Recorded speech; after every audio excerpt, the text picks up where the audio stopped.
Alright guys, so I finally had a chance to put some miles on this thing. Not many, 480 or 490 kilometers. I never had a chance to go up north. The only snow was about 7 to 12 hours from here, and I just didn't have time this winter to go that far. One of the reasons I buy a sled like this and my old XRS and the other sleds I had, I was mainly to ride the rough trails in lower Michigan, because it's really only got time to go that far, and do a lot of ditch banging around here if we ever get snow. So that's all I did was ride around here. We actually had some decent snowfalls, didn't last long. What I got to say about this sled is I came off an XRS 600 Skidoo. I mean, you can't compare the two machines, obviously. This thing has way more power. I think it's around 165 horse. From the just ditch bang, which this sled's built for. It's built for the cross-country race. And it did everything I wanted it to. This thing has a ton of power, has no problem lifting the front end up off the ground if you want to jump, skip a ditch. I got other videos up of me riding this thing with my GoPro on. And if you're thinking about buying one of these sleds, I would highly recommend it. This one's pull start. I didn't put the electric start on it. It was the deal I got. That was because it was last year's model. I would probably put the electric start. This thing's it's a bit of a bear to pull over, especially when it's cold. But suspension-wise, like I said, I can't give you a trail review on this thing. I will next year. So this is basically just going to be a part one of the review. Mainly just ditch banging. But I took this thing out on our motocross track at the farm, and it skipped across the whoops as fast as I want to go. I could hit any jump I wanted to hit with it. This sled is whatever track I got on this thing. I think it's a 3.75 or 3.25, and this track is perfect on it. I'm going to put some studs in it. If not, I might just get the ice ripper track. I'm not sure yet what I'm going to do next year. I put the MBRP can on this thing, if you watched my other videos, and it gives it a nice little sound. I think it's about a 15-pound weight difference.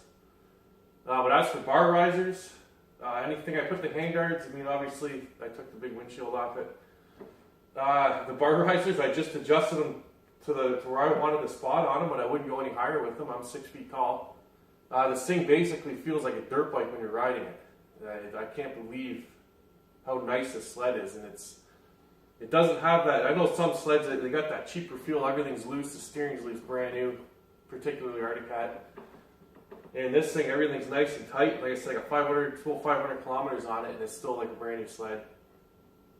So if you're watching this video thinking about buying one of these, or you're getting a deal on a used one, I highly recommend it. I really have nothing bad to say about this sled.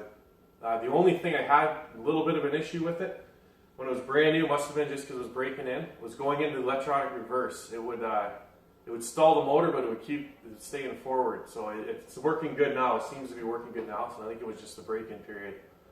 And other than that, this thing, tons of power, suspension's amazing. I actually had to adjust the suspension a bit when I was at the lake with it one day, and the lake was a little choppy.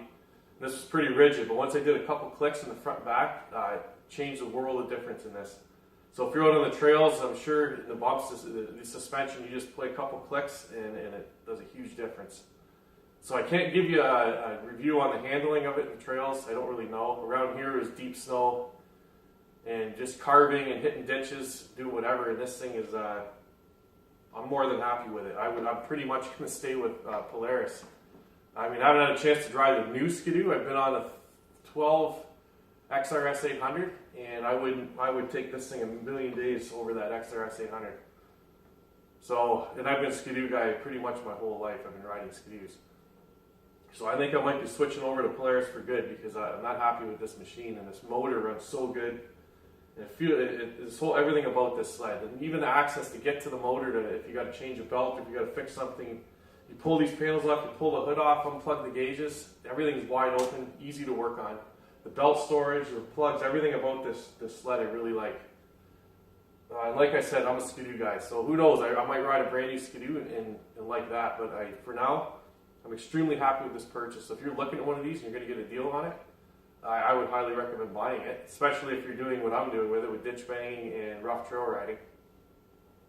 So stay tuned for next year, I guess, and I'll get a review video of the trails. And basically, it's going to be northern lower Michigan where I ride. I know that's not the best snowmobiling in Michigan, but that's the only place I have time to go to. So other than that, I have nothing bad to say about this sled. Extremely good sled. I was very happy with this purchase. So yeah, stay tuned and I'll get you guys a trail review next year. So for now, I guess have fun on the summer toys. The RZRs will be coming out and dirt bikes, and stay tuned for those videos, and don't forget to subscribe.